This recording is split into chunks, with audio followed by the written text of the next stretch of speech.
Sanatana Dharma, an elementary textbook of Hindu religion and ethics, narrated by Vaidyanathan.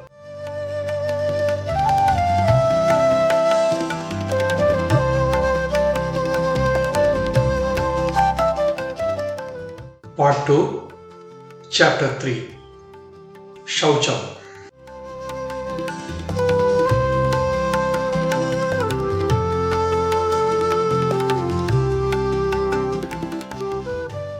Shaucham or Shaucha indeed consists of rules laid down for maintaining bodily purity, thereby ensuring physical health and strength. Disease is seen as a sign that some law of nature has been disregarded. The rishis, understanding that the laws of nature are the laws of Ishvara, the expression of his being, and that the jiva is a portion of Ishvara enveloped in matter, have treated following the laws of nature as a religious duty.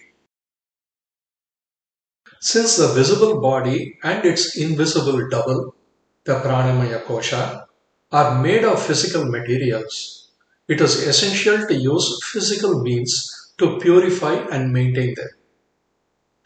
Understanding these physical means is crucial for ensuring their purity and overall well-being. The visible body, the Annamaya Kosha, is indeed composed of particles drawn from the food we eat, the liquids we drink, the air we breathe, and a constant rain of minute particles that fall upon us from the people and things around us. This may sound strange, but it is true. Our bodies are not made of dead matter, as there is no such thing as dead matter. Matter is made of tiny living things called atoms, and other tiny living things that are collections of atoms. A grain of dust is a collection of myriads upon myriads of tiny living creatures, and there are grades upon grades of these minute lives, down to what are called microbes, which can be seen with the help of microscopes.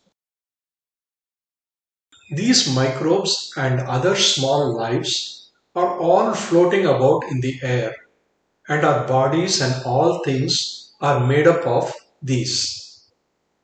Stones, plants, animals, human being, and all the manufactured things around us, houses, furniture, clothes, are constantly giving off clouds of these particles. Everything near us, and even more so, everything we touch, gives us some of its particles, and we give it some of ours.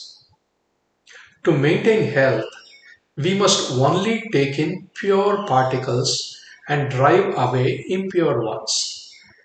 The rules of Shaucha are intended to show us how to do this. The food we eat must indeed be pure. All things are either becoming more alive or getting nearer death. They are either being built up or being destroyed. Pure food is becoming more alive, with life in it that is unfolding. Its next natural stage is one of higher integration, meaning greater complexity. Fresh leaves, fruits, grains, and roots are full of life that is unfolding. When we consume them, they build up our bodies.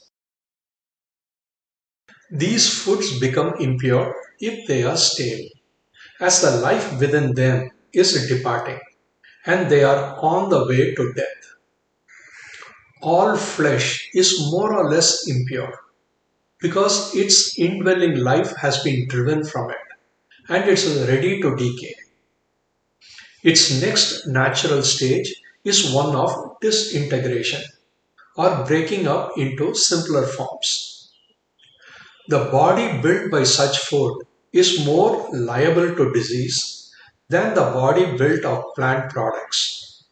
Wounds heal less quickly and fevers run higher.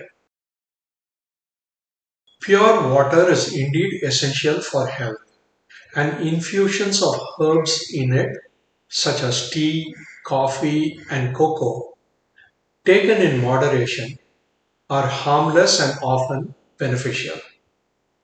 Milk serves as both food and drink of its purest kind. Every form of drink containing alcohol is impure and most harmful to the body. Alcoholic beverages are fermented liquors, meaning decomposition has begun, which injures the tissues of the body and acts as a distinct poison to the brain. This is especially detrimental in a hot climate, leading to premature decay and early death. Similarly, drinks containing stupefying drugs such as Indian hemp, popularly known as bhang, are impure and destructive to health.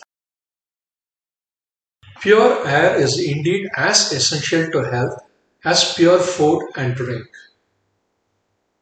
When we breathe, we exhale carbon dioxide, a gas that can be stupefying. If we remain in a confined space, the air becomes laden with carbon dioxide and unfit to breathe. Additionally, our breath carries out waste particles from the interior of the body. Without fresh air to disperse these particles, they are inhaled again into our lungs and those of others, which can be poisonous.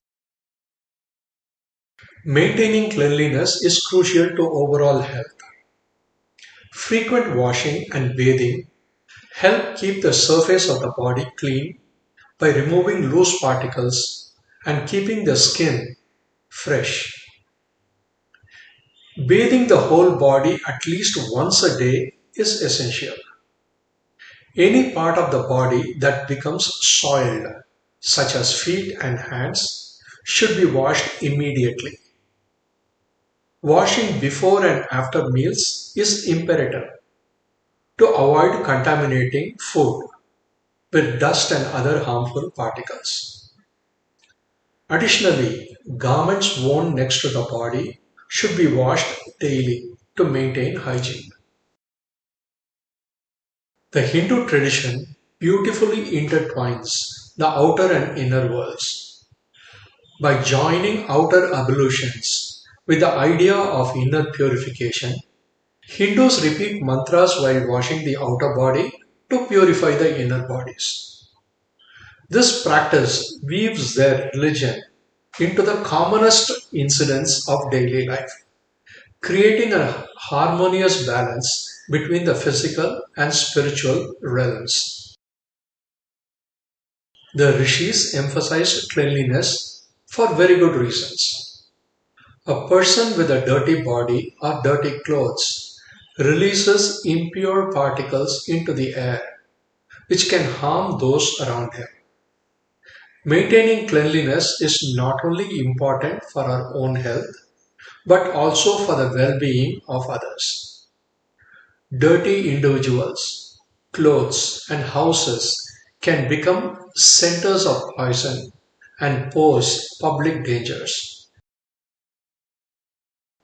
The purity of the pranamaya kosha indeed depends on the magnetic currents within it. It is quickly affected by the magnetic properties of surrounding objects. So we must be cautious. Some plant products and plants, while harmless to the Annamaya kosha, can be very injurious to the Pranamaya kosha, such as onions and garlic. Their magnetism is worse than that of flesh. This kosha is also seriously affected by alcoholic emanations and by the pranamaya koshas of others. More importantly, the pranamaya kosha is affected by its own manomaya kosha and through it by those of others. This highlights the danger of bad company. The purity of the manomaya kosha depends on the purity of its owner's thoughts and desires, which is the most fertile source of impurity in the annamaya and pranamaya koshas. These two physical koshas cannot be pure and healthy if the thoughts and desires are impure. A person may observe the rules of Shaucha strictly, but if they are proud, passionate, harsh, vain, or suspicious, they are pouring impurity into these koshas faster than any rules can wash it out. In the eyes of the rishis and the devas, such a person is ever a shauchi or impure.